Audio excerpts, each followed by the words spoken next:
ओम शांति 28 अक्टूबर 2023 बाबा के आज के महावाक्य हैं। बाबा समझाते, मीठे बच्चे, बेहद सर्विस के लिए तुम्हारी बुद्धि चलनी चाहिए। ऐसी बड़ी घड़ी बनाओ जिसके कांटों में रेडियम हो, जो दूर से ही चमकता रहे। सृष्टि चक्र के चित्र की बाबा बात कर रहे हैं। उसमें अगर हम ध्यान से देखें तो घड़ी के कांटे भी दिखाए गए हैं। तो उस चित्र के लिए बाबा कह रहे हैं, इतनी बड़ी घड़ी का चित्र बनाओ और रेडियम में बनाओ, जो दूर से ही सभी आत्माओं को ये परिचय मिल जाए कि ये सृष्टि के काल चक्र का वो समय चल रहा है जब सृष्टि के जैसे 12 बजे हुए हैं, अर्थात रात पूरी होने वाली है और दिन शुरू होने वाला है। तो ऐसी बेहद की सर्विस के लिए बाबा कहते हैं हम बच्चों की बुद्धि चलनी चाहिए, प्लानिंग बुद्धि होना चाहिए।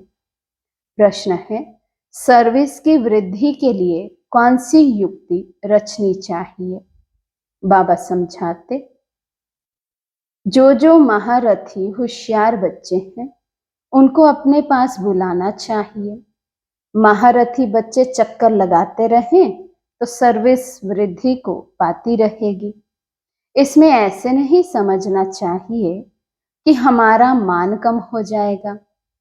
बच्चों को कभी भी देह अभिमान में नहीं आना चाहिए। महारथियों का बहुत बहुत रिगार्ड रखना चाहिए। गीत है, ये वक्त जा रहा है। ओम शांति। घड़ी का नाम सुना तो बेहद की घड़ी याद पड़ी। ये है बेहद की घड़ी। इसमें सारी बुद्धि से समझने की बात है। उनका भी बड़ा कांटा और छोटा कांटा है। सेकंड का कांटा, बड़ा कांटा चलता रहता है। अब रात के 12 बजे है, यानी रात पूरी हो फिर दिन शुरू होना है। ये बेहद की घड़ी कितनी बड़ी होनी चाहिए। इसमें कांटे जो बनाए जाएं उसमें रेडियम भी देना चाहिए, जो दूर से चमकता रहे। घड़ी तो अपने आप समझाती है। कोई भी नया आए तो घड़ी आकर देखे। बुद्धि भी कहती है बरोबर, कांटा अंत में आकर पहुंचा है। कोई भी समझ सकता है कि विनाश जरूर होना चाहिए। फिर है सतयुग की आदि। सतयुग में बहुत थोड़ी आत्माएं होती हैं, तो इतनी सब आत्माएं जरूर वापस जाती होंगी। चित्रों पर समझाना है बहुत सहज।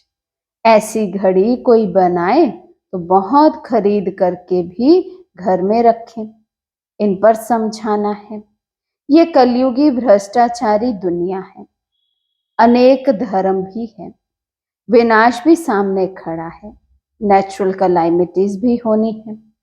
अब इन लक्ष्मी नारायण आदि को भी सतयुग की बादशाही कैसे मिली? जरूर बाप द्वारा मिली होगी। पतित पावन आते ही हैं पतित दुनिया में संगम पर। पावन दुनिया में तो बाप को आना नहीं है। ये गोले पर समझाने के लिए बड़ी फर्स्ट क्लास बात है और इस पर समझाना किसी को भी बड़ा सहज है। जिनके पास पैसे बहुत हैं वे तो आर्टिस्ट को झट ऑर्डर दे और झट चीज तैयार हो जाए।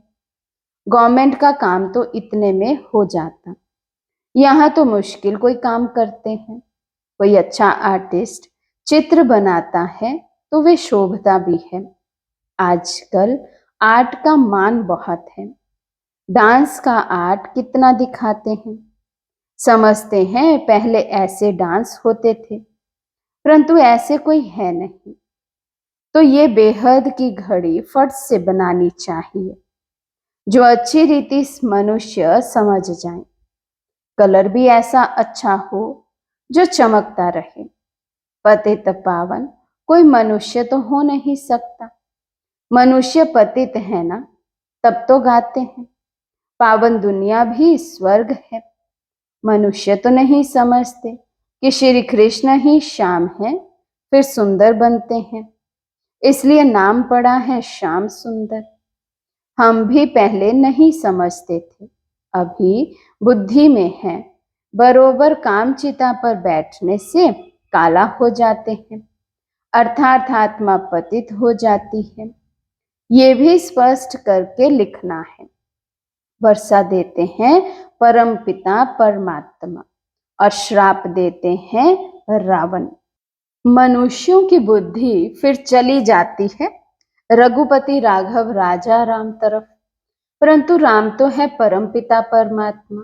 ये सब बुद्धि चलाकर चित्र बनाना चाहिए, क्योंकि आजकल अपने को भगवान तो सब कहते रहते हैं। तुम जानते हो बाप तो एक ही है, बाकी हम सब आत्माएं परम धाम में परमात्मा के साथ जाकर रहेंगी। उस समय बाप भी ब्रह्मांड का मालिक, हम भी ब्रह्मांड के मालिक हैं। फिर बाप कहते हैं तुम बच्चों को मैं विश्व का मालिक बनाता हूं, और भल कोई कितना भी बड़ा राजा हो। ऐसे नहीं कहेंगे कि हम विश्व के मालिक हैं, बाप तो विश्व का मालिक बना रहे हैं। तो ऐसे माता पिता पर कितना कुर्बान जाना चाहिए। उनकी श्रीमत मशहूर है, उस पर चलते चलते पिछाड़ी में आकर श्रीमत का पूरा पालन करते हैं। अभी अगर श्रीमत पर पूरा चले तो श्रेष्ठ बन जाएं। कितना माथा मारना पड़ता है। जब तक यज्ञ है तब तक पुरुषार्थ चलता रहेगा। यह है रुद्र ज्ञान यज्ञ। वे भी रुद्र यज्ञ करते हैं शांति के लिए, उससे तो शांति हो ना सके। बाप का तो एक ही यज्ञ है जिसमें सारी सामग्री स्वाहा हो जाती है और सेकंड में जीवन मुक्ति मिलती रहती है। वे कितने यज्ञ रचते हैं, फायदा कोई नहीं। तुम बच्चे हो, नॉन वायलेंस, पवित्रता बिगर कोई स्वर्ग में जा ना सके। यह है पिछाड़ी का समय, पतित दुनिया, भ्रष्टाचारी रावण की दुनिया। 100% अपवित्रता, अशांति, दुखी, रोगी, ये सब लिखना पड़े। और फिर स्वर्ग में है श्रेष्ठाचारी, 100% पवित्रता, सुख, शांति, निरोगी। वे है रावण का श्राप, ये है शिव बाबा का वर्षा। पूरी लिखत होनी चाहिए। भारत फलाने समय से फलाने समय तक श्रेष्ठाचारी था, फिर फलाने समय से भ्रष्टाचारी बना है। लिखत ऐसी हो जो देखने से समझ जाए, समझाने से भी बुद्धि में नशा चढ़ेगा। इस धंधे में ही रहने से फिर प्रैक्टिस हो जाएगी। वे सर्विस 8 घंटा रहती है तो ये भी 8 घंटा करनी चाहिए। सेंटर पर बच्चियां जो हैं उनमें भी नंबरवार हैं। कोई को तो सर्विस का बहुत शौक है, जहां तहां भागते रहते हैं। कोई तो एक ही जगह पर आराम से बैठ जाते हैं, उनको ऑलराउंडर नहीं कहेंगे। महारथियों को तो कुछ समझते नहीं हैं, तो सर्विस भी ढीली पड़ जाती है। बहुतों को अपना अहंकार बहुत रहता है, हमारा मान हो, दूसरा कोई आएगा तो हमारा मान कम हो जाएगा। ये नहीं समझते कि महारथी तो मदद करेंगे, अपना अहंकार रहता है। ऐसे भी बुद्धू हैं। बाप कहते हैं सच्चे दिल पर ही साहिब राजी होते हैं। बाबा के पास समाचार तो आते रहते हैं ना। बाबा हर एक की रग को समझते हैं। ये बाबा भी अनुभवी है। तो ये गोले की समझानी बहुत अच्छी है। ये समझानी तुम्हारी निकलेगी तो तुम्हारी सर्विस बहुत अच्छी विहंग मार्ग की हो जाएगी। अभी तो चिंटी मार्ग की सर्विस है। अपने ही देह अभिमान में रहते हैं, इसलिए बुद्धि चलती नहीं। अभी ये है विहंग मार्ग की सर्विस। सर्विसेबल बच्चों का माथा चलता रहेगा, क्या क्या बनाना चाहिए। चित्रों पर समझाना बहुत सहज है। अभी कलयुग है, सतयुग स्थापन होता है। बाप ही सबको वापस ले जाएंगे।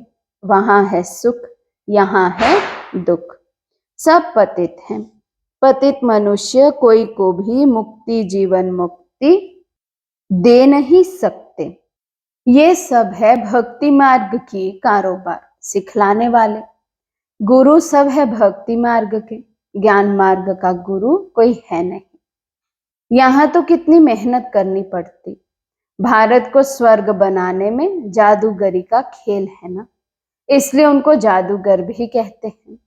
श्री कृष्ण को कभी जादूगर नहीं कहेंगे। श्री कृष्ण को भी शाम से सुंदर बनाने वाला वे बाप है। समझाने का बड़ा नशा चाहिए, बाहर में जाना चाहिए। गरीब ही अच्छा उठाते हैं, साहूकारों में उम्मीद कम रहती है। 100 गरीब तो 1-2 साहूकार, 5-7 साधारण निकलेंगे। ऐसे ही काम चलता है। धन की इतनी दरकार नहीं रहती। गवर्नमेंट ने देखो कितना बारूद बनाया है। दोनों समझते हैं विनाश हो जाएगा, हम विनाश को पाएंगे, तब शिकारी कौन बनेंगे। कहानी है ना, 2 बिल्ले लड़े, मक्खन बीच में बंदर को मिल गया। श्री कृष्ण के मुख में मक्खन दिखाते हैं। ये है स्वर्ग रूपी मक्खन। ये बातें मुश्किल कोई समझ सकते हैं। यहाँ 20-25 वर्ष वाले भी कुछ नहीं समझते। पहले पहले भट्टी बनी, उसमें कितने आए कितने चले गए, कोई जम गए हैं। ड्रामा में कल्प पहले भी ऐसे ही हुआ था, अब भी ऐसे हो रहा है। चित्र जितने बड़े होंगे उतना कोई को भी समझाना सहज होगा। लक्ष्मी नारायण का चित्र भी जरूरी है। झाड़ से पता पड़ता है भक्ति कल्ट कब से शुरू होता है। ब्रह्मा की रात 2 युग, फिर ब्रह्मा का दिन 2 युग। मनुष्य तो समझते नहीं, फिर कहेंगे ब्रह्मा तो सूक्ष्म वतन में है, परंतु प्रजापिता तो जरूर यहाँ ही होगा। कितने गुह्य राज हैं जो शास्त्रों में हो नहीं सकते। मनुष्यों ने सब उल्टे चित्र देखे हैं, उल्टा ज्ञान सुना है। ब्रह्मा को भी बहुत भुजाएं दी हैं। ये जो भी शास्त्र आदि हैं, वे सब है भक्ति मार्ग की सामग्री। ये कब से शुरू होती है दुनिया नहीं जानती। मनुष्य भक्ति कितनी करते हैं समझते हैं। भक्ति बिगर भगवान मिल नहीं सकते, लेकिन जब पूरी दुर्गति हो तब तो भगवान मिलेगा सद्गति के लिए। यह हिसाब किताब तुम जानते हो। आधा कल्प से भक्ति शुरू होती है। बाप कहते हैं ये वेद, उपनिषद, यज्ञ, तप आदि सब है भक्ति मार्ग के। ये सब खत्म होने हैं, सबको काला बनना ही है, फिर गोरा बनाने बाप को आना पड़े। बाप कहते हैं मैं कल्प के संगम युगे युगे आता हूं, ना कि युगे युगे।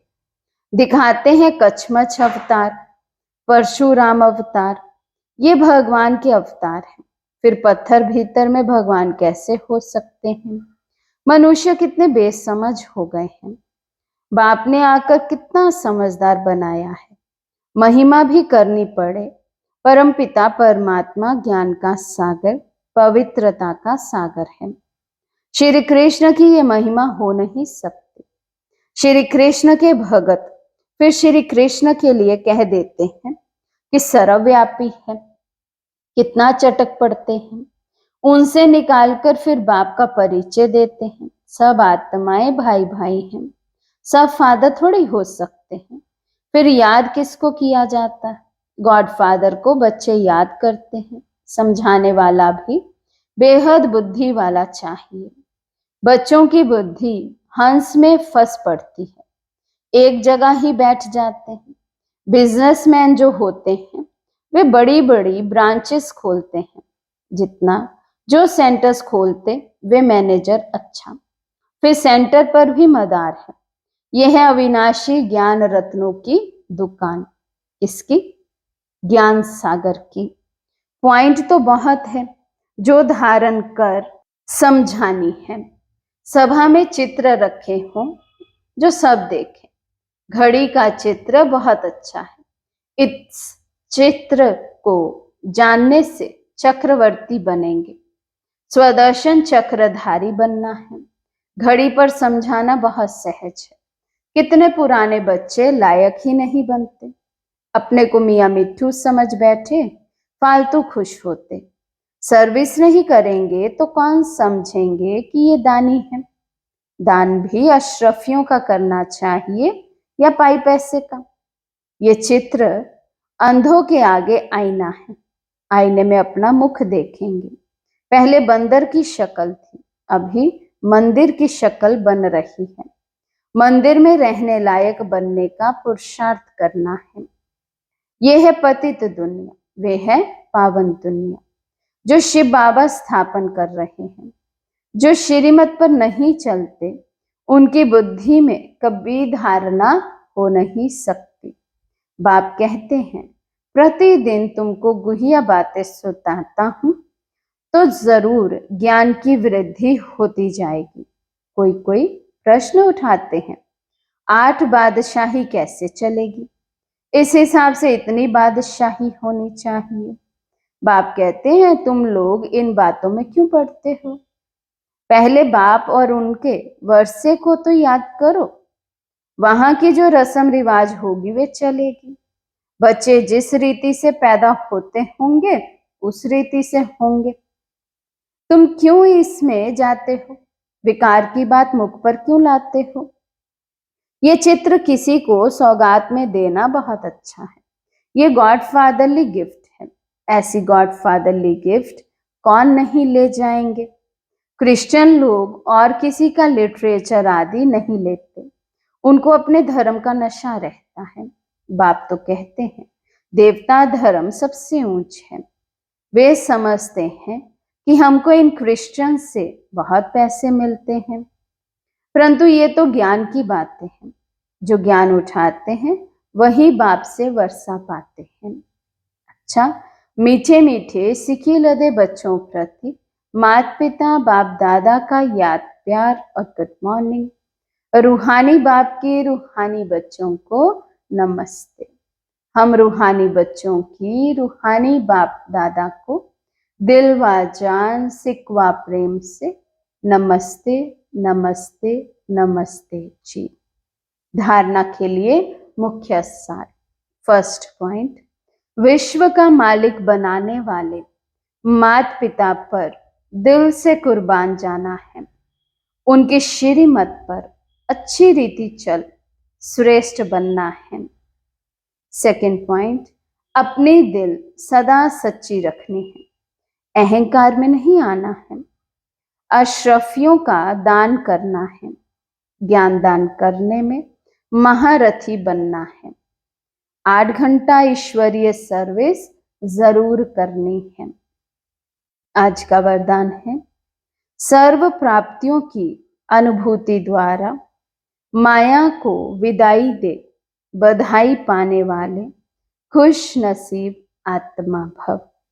सर्व प्राप्तियों की अनुभूति द्वारा माया को विदाई दे बधाई पाने वाले खुश नसीब आत्मा भव। जिनका साथी सर्वशक्तिमान बाप है, उनको सदा ही सर्व प्राप्तियां हैं। उनके सामने कभी किसी प्रकार की माया आ नहीं सकती। जो प्राप्तियों की अनुभूति में रह माया को विदाई देते हैं, उन्हें बाप दादा द्वारा हर कदम में बधाई मिलती है। तो सदा इसी स्मृति में रहो कि स्वयं भगवान हम आत्माओं को बधाई देते हैं। जो सोचा नहीं वे पा लिया। बाप को पाया सब कुछ पाया, ऐसी खुश नसीब आत्मा हो। स्लोगन है, स्वचिंतन और प्रभु चिंतन करो तो व्यर्थ चिंतन स्वतः समाप्त हो जाएगा। स्वचिंतन और प्रभु चिंतन करो तो व्यर्थ चिंतन स्वतः समाप्त हो जाएगा। अच्छा, ओम शांति।